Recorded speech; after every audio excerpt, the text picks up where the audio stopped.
Good Thursday morning to you. Rev here. It is Thursday, the 16th of September, 2021. I hope you're safe and well and blessed. I hope you've been a witness and are planning on being a witness for Christ today. I'm going to read to you from Matthew chapter 24, beginning with verse 36. Jesus says that no one knows about that hour or day, not even the angels in heaven, nor the Son, but only the Father. As it was in the days of Noah, so it will be at the coming of the Son of Man.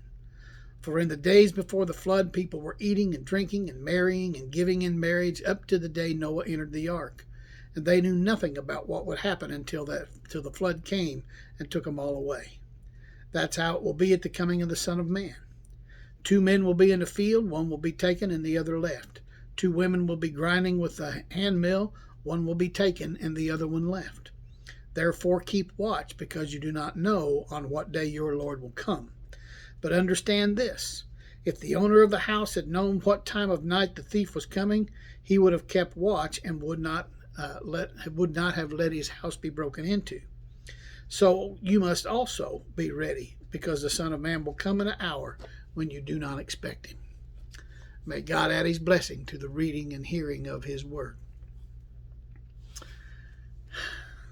There was a young man who was engaged to be married to this young lady, and he had to go away on a business trip. And he got his business done early, so he decided to come home early. And when he got home early, he was going to go and surprise his fiance. And so he went over to her house. It was late. It was like midnight, but he decided he wanted to surprise her, so he went over there anyway. And when he got there, he saw the house was all lit up. And as he got closer to the house, he could hear music. And as he got even closer, he could see that there was dancing going on inside. And so he went over and he peeked through the mirror, or through the window, and he saw his fiance in the embrace of another man. And his heart just sank, and he turned around and he walked away, and he never returned. That young bride never knew of his coming or his going. She was just oblivious about what was happening, because her thoughts were not where they should have been. We know that Jesus is coming. We don't know when. The angels don't know when. We only get a clue in verse 37, as it was in the days of Noah, so it will be at the coming of the Son of Man. Well, what were the days of Noah like? Well, not much different than today, really.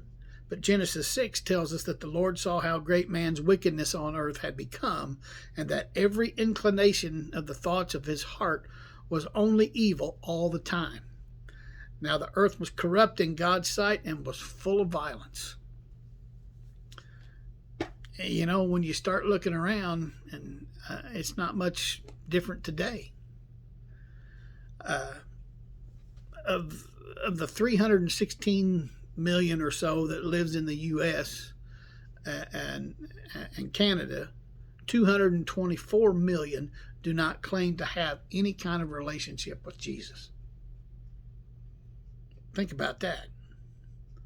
Only 88 million claim to be in a relationship with Christ. You know what that means? It means that the mission field is wide open. You know, sin is rampant in today's society. 224 million people, they don't care about Jesus is coming again. In fact, they don't even want him to come. People in the days of Noah didn't care about God. So many today don't care about God. Like I said, it's not much different today than it was back then. People mocked Noah for building the ark. People mocked Jesus when he was on the cross. People mock Christ today. They mock Christians today. And And really what it boils down to is that some will be left behind. Verses 41 and 2 says, 2 women will be grinding with a hand mill, one will be taking the other left.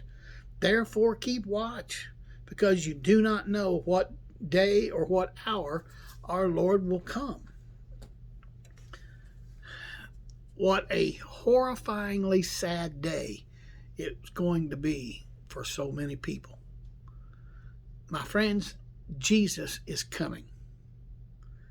Whether you believe in Jesus or not doesn't make any difference. Jesus is coming. And so we need to keep watch. We need to be on our guard. We need to get our lives ready and prepared for when that day comes. We have to get our house in order. Now is the time to do it. Today is the day of salvation. You know, when you got company coming over to your house, what do? You clean it up. You straighten things up. Why is it any different for Jesus coming? And my question is that if Jesus came today, would your house be in order? Would you be ready for him to come? The Prince of Wales was on a visit to the Midlands, and he dropped into this working man's home. And the next day, the man told his friends, sadly, he said, I never expected him, and neither did my wife. The house was untidy, I hadn't washed, and we'll never forgive ourselves. If we'd known he was coming, we would have been ready for him. Well, let me tell you something. Jesus is coming again. He came once as a baby. This time, he's coming as king. We don't know when that day is, but we need to be ready. Our house needs to be in order. It's going to be a sad day for those who are not prepared and ready. It could be today. It could be tomorrow. It could be next week, next month, next year, 10 years, 20 years, 100 years from now. But Jesus is coming. That's a fact. That's what he said. Behold, I am coming. And he gives us one clue. And he says soon. Behold, I am coming soon. So the question for you this morning is, are you ready? Is your house in order? Are you prepared for the coming of Christ? Today is the day of salvation. If you're not saved today, if you don't know, if you don't have a relationship with Jesus, get in contact with me through Facebook. Some of you have my phone number. Some of you have my email. Some of you know how to get a hold of me. Do. If you don't have that relationship with Christ, I'm telling you, I'm asking you, I'm challenging you this morning to get to know Jesus. He's coming. Are you ready? I'm Pastor Mark. I love you guys. Be safe, be well, be blessed, be strong, be ready. Go do something for Jesus. I'll see you tomorrow.